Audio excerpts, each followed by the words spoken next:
எழுத்தாளர் சுஜாதாவை தெரியாதவர்கள் இந்த தமிழ் கூறும் நல்லுலகில் யாருமே இருக்க முடியாது என்று சொல்கிற அளவுக்கு நம்மோடு நெருக்கமான ஒரு நபராக, நம் வாழ்வில் தவிர்க்க முடியாத ஒரு அங்கமாக, கிட்டத்தட்ட 50 ஆண்டு காலமாக நமக்காக பல விதங்களில் இலக்கிய சேவை செய்து வந்திருப்பவர் சுஜாதா.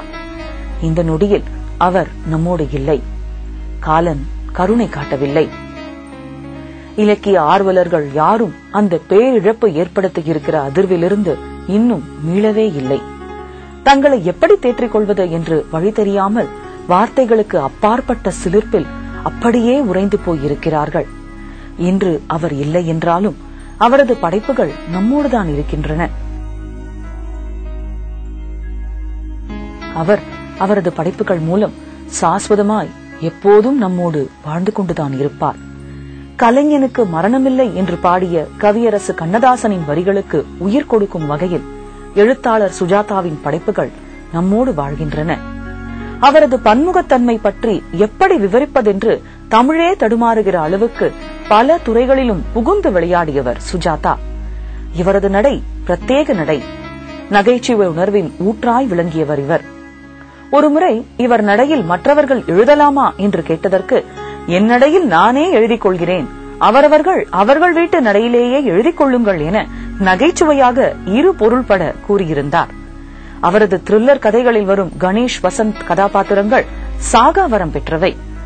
அந்த கதாபாத்திரங்கள் அவரின் இரு வெவ்வேறு முகங்கள் என்று திறனாய்வாளர்கள் கூறுவார்கள்.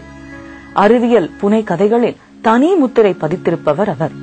அதில் வரும் ஆத்மா, ஜினோ கதாபாத்திரங்கள் என்றென்றும் நம்மோடு ஜீவித்திருக்கப் போகிறவை.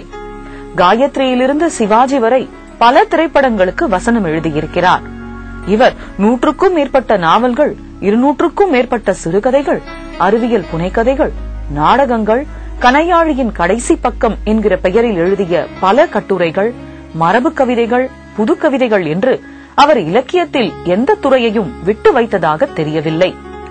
அவருக்காக சென்னை நாரதகான சபாவில் ஏற்பாடு செய்யப்பட்டிருந்த நினைவஞ்சலியின் போது எண்ணற்ற திரைத்துறை, நாடகத்துறை, இலக்கியத்துறை, உறவு மற்றும் நட்பு வட்டம் என பல சாளரங்களிலிருந்தும் பலதரப்பட்டவர்கள் அவரோடான தங்களின் நினைவுகளையும் அவரது படைப்புகளினால் ஏற்பட்ட தாக்கம் பற்றியும் நினைவு கூர்ந்திருக்கிறார்கள். ஒரு நிறைவான வாழ்க்கை வாழ்ந்து வாழ்வின் சகல போராட்டங்களையும் புன்சிரிப்போடே எதிர்கொண்டு அர்த்தபூர்வமாய் வாழ்ந்த ஒரு எளிமையான சாதனையாளர் பற்றிய சிந்தனையோட்டத்தில் சபாவில் நிறைந்து வழிந்த அத்தனை பேரும் கரைந்து போயிருந்தார்கள் என்பதே சரி.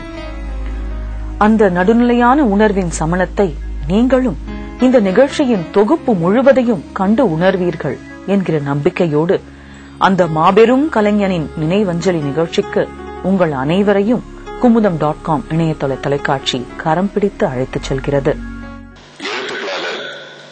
நம்மோடு வாழ்ந்து கொண்டிருக்கும் திரு ரங்கராஜன் அவர்களுக்கு புகழஞ்சலி. முதல் கட்டமாக நம்முடைய ஆழ்ந்த அடர்த்தியான வருத்தத்தை பதிவு செய்யும்படியாக நாம் அனைவரும் எழுந்து நின்று ஒரு நிமிடம் மௌன அஞ்சலி செலுத்துவோமாக.